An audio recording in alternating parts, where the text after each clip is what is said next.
राजेश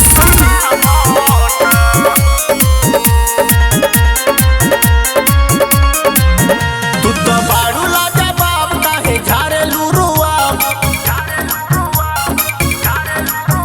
तू तो बाड़ू लाजा बाप काहे झारे लुरुआ। ऐसे ढोड़िया बैठा के लाला चावना चावना चावना।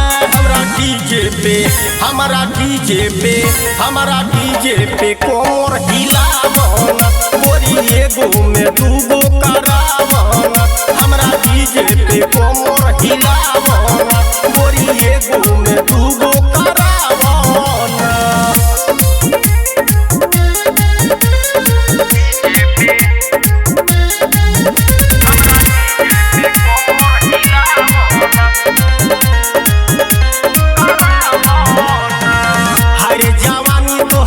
जिते मुँह आवता उठ के लाली मुँह से पानी छोड़ावता।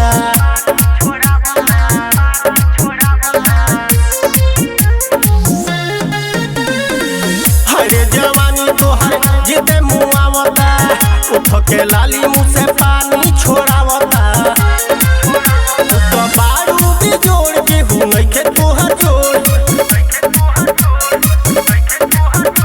तो बारू भी जोड़ के हूँ नइखे तोहर जोड़। ऐसे मुसुकी तुम्हारी के मुआ होना मुआ होना मुआ होना। हमारा डीजे पे कोमर हिलावना। गोरी एगो में दूगो करावना। हमारा डीजे पे कोमर हिलावना। गोरी एगो में दूगो करावना।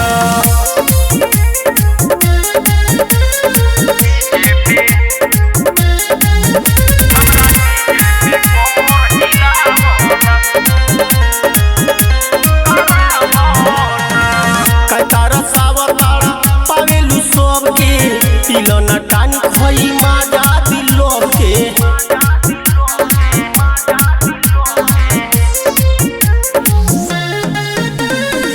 कतारा सावतारा पावेलु सबके।